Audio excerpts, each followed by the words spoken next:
First physical moment you realise you didn't get the job isn't when the rejection email lands. It's the phone sitting completely face down on the kitchen table at 3:15 on a Tuesday afternoon. You spent the last 3 days checking it every time the screen glowed, your thumb hovering over the glass before it even registered a notification. But by Tuesday afternoon, you've stopped looking. You've reached that quiet, hollow point where you realise that being the most capable person in that interview room wasn't your winning hand. It was the exact reason they folded. You're standing there by the counter, kettle's just clicked off, and you're looking at a piece of black glass that simply refuses to ring. You realise the system isn't actually broken, it's working perfectly. It just wasn't designed to include you anymore. It's a strange cold clarity, like realising the problem isn't something you can fix anymore. The whole thing has shifted underneath you. We've all experienced that specific high. You go into the interview, and for 45 minutes, it's absolute poetry. You're speaking the exact same language as the person sitting across the desk. You're talking about strategy, about efficiency, about the actual why behind the how. You can see it in their face. They've got a massive operational leak in their department, and you're exactly who they need. You walk out into the car park afterwards, shoulders back, looking up at the sky, thinking, finally, someone who actually gets it. You sit in the driver's seat. You don't even turn the radio on for the drive home. You start doing the mental math. You're already mapping out how you'll clean up their mess in the first 90 days. Well, that's the trap we fall into. We assume the goal of the organization is to build the most robust permanent structure possible. But the modern corporate machine isn't looking for structural integrity anymore. It's looking for modular components that can be easily swapped out. You're offering them a bespoke permanent solution, and all their budget allowed for was a temporary fix. Somewhere after 50, your relationship with work subtly changes. It stops feeling entirely about what you can contribute and starts feeling connected to how easily the system can absorb you. It's a quiet systemic eviction. The moment you cross that invisible line, your history stops being an asset to be utilized and starts being treated as a footprint that needs to be minimized just to keep you in the conversation.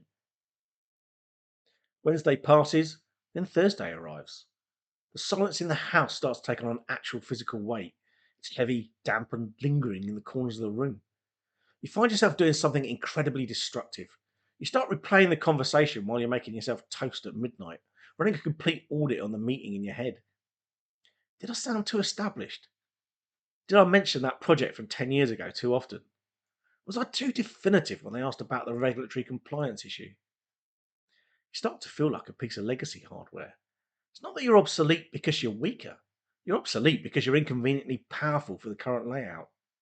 You have more stability than anything they've currently got sitting on the shelf, but the corporate connectors have changed. You find yourself sitting in the spare room looking at your own LinkedIn profile on your laptop. And for the first time in your life, your achievements start to look like a list of liabilities. You manage 50 people across multiple sites, highly complex. You saved a firm £2 million during the last downturn, too heavy for the current budget. Your history has become an obstacle. Then comes the email. It's one that arrives at precisely 4:55 on a Friday afternoon, so the sender can close their laptop and walk away without having to manage your response. We've decided to go in a different direction. We felt your background was a bit too senior for the scope of this role. What that phrase actually means is that the selection process detected a risk. Not the risk that you couldn't deliver the work, but the risk that you represent an entirely different era of professional values. You've survived recessions, restructures, and 4 different management philosophies. You aren't easily unsettled by an arbitrary deadline or a frantic email chain. And in a corporate world that moves fast and avoids friction, that level of composure is difficult for them to categorize. To a manager who's still figuring out their own boundaries, your experience isn't a safety net, it's an unintentional mirror. It shows the gaps in their plan without you even having to say a word. And that creates a subtle friction that people simply don't want to deal with on a Monday morning. Then comes the part no one prepares you for: pub on a Friday night. You're sitting there with the lads, the pints are half empty, and someone casually asks, "You back from that firm you went down to London for?" You look down at your drink. You watch the foam settle against the glass. You have to find a way to explain to men who respect you, men that know what you're capable of, that you were entirely perfect for the role. But the answer was still no. You see that slight, almost imperceptible tilt of the head from your mates. They're incredibly supportive. They nod, they buy another round. There's a tiny flicker of human doubt that enters the room. It's subtle, but you feel it. They're wondering, deep down, if he's as solid as we think he is, why is he still sitting on the bench? That's when the real siege begins. It's the quiet pressure of your own surroundings. You start to wonder if your skills are losing their edge without you even noticing. You sit there in the warmth of the pub, feeling completely isolated by a mortgage that doesn't care about corporate selection logic. This is the emotional center of the entire experience. You sit at your desk at 11 o'clock at night, the house is completely quiet around you, and you start editing your own history. You open up the document, and with a few clicks of a mouse, you begin a controlled demolition of your career. You delete the senior titles.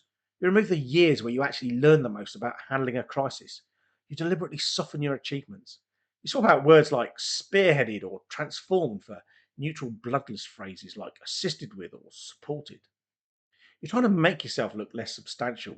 It's a painful form of identity compression, trying to squeeze a life's worth of hard won competence into a bland, predictable version of yourself that fits neatly into a hiring process designed for simplicity. It's psychologically devastating to realize that to be deemed acceptable, you have to become a ghost of who you actually are. You're essentially decommissioning your own history just to be allowed back into the room. You aren't just looking for a salary anymore. You're looking for permission to exist in the professional world without having to apologize for the decades of experience that you carry. But we have to look at the actual mechanics of this situation because the logic being used against you is deeply flawed. You haven't actually lost your edge. Selection in the modern corporate landscape is simply a market signal about their internal budget constraints and their desire for low maintenance options. It's not a forensic audit of your personal value or your capacity.